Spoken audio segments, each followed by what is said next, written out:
kuriam logotipą kartu.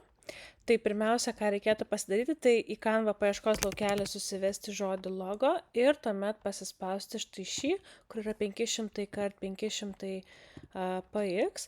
Ir tuomet galima išsirinkti patinkantį bet kokį dizainą, kuris galvojat jums tinkamas. Šiuo atveju pasirinksiu tiesiog bet kokį dizainą. Turėkit mintyje, kad šitą logotipą mes personalizuosim ir pakeisim pagal save. Ką aš mėgstu pasidaryti, tai pasirinkti design funkciją ir čia galima, aišku, pagal raktinius žodžius arba tiesiog pati Canva duoda pasirinkti arba naršyklėje išsifiltruoti ir pasirinkti daugiau įvairių dizainų logotipo.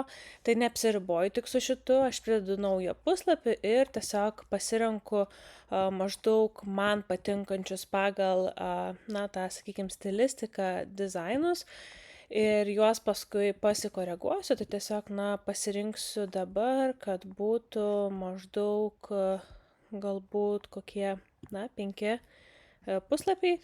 Na ir paskutinis galėtų būti štai šis. Bet vėlgi, čia pagrindė yra užrašai. Tikrai pasižiūrėkit, kur galbūt galėtų būti kažkokios ikonėlės, tai kaip pavyzdys dabar.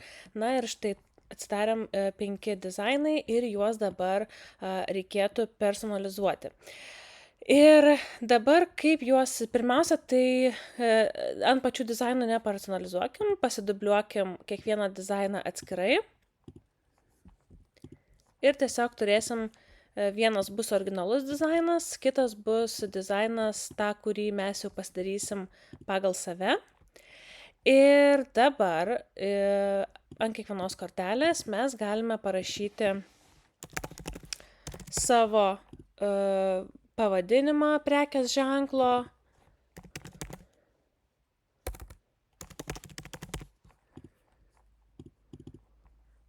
Tiesiog pasipersonalizuokim, pasikeiskim ir matysim, ar mums tinka, ar patinka. Tai štai, kaip pavyzdys, vieną pakeitėme, dabar keliaujam prie kito ir taip pasidarykit su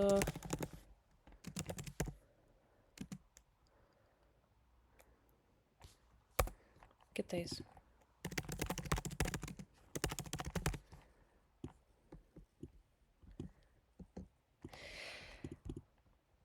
Tai štai, kaip pasikoreguoti štai tokių taip greitai nepasikoreguosim, reikėtų nebent, kad viduje būtų pakeičiamos viduje ikonėlės, tai kaip pavyzdys štai šis vazonėlis, tai galima tikrai pasikeisti pagal save arba įsikelti, jeigu turite kažkokį, savo paveiksliuką arba savo brando spalvas jau susikūrę.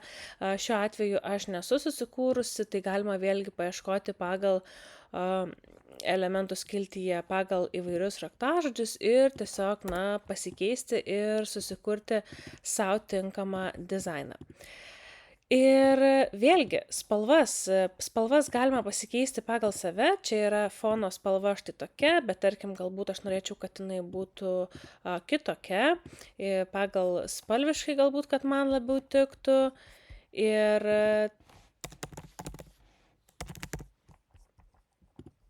tai pasitestuojam, pasižiūrim, kas mums tinka, galbūt šitas, ir nėra labai geras variantas, štai šis man patiks tikriausiai.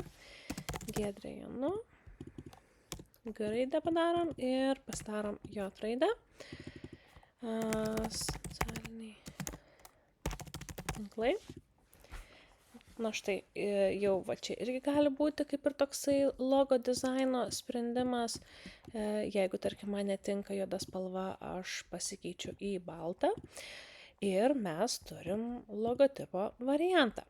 Ir dabar patarimas dar būtų, kad geriausia logotipą turėti galbūt juodai baltą, bet vėlgi pasižiūrim, jeigu jūsų brandas neturi tų spalvų, tai galima tikrai įkelti ir savo spalvas.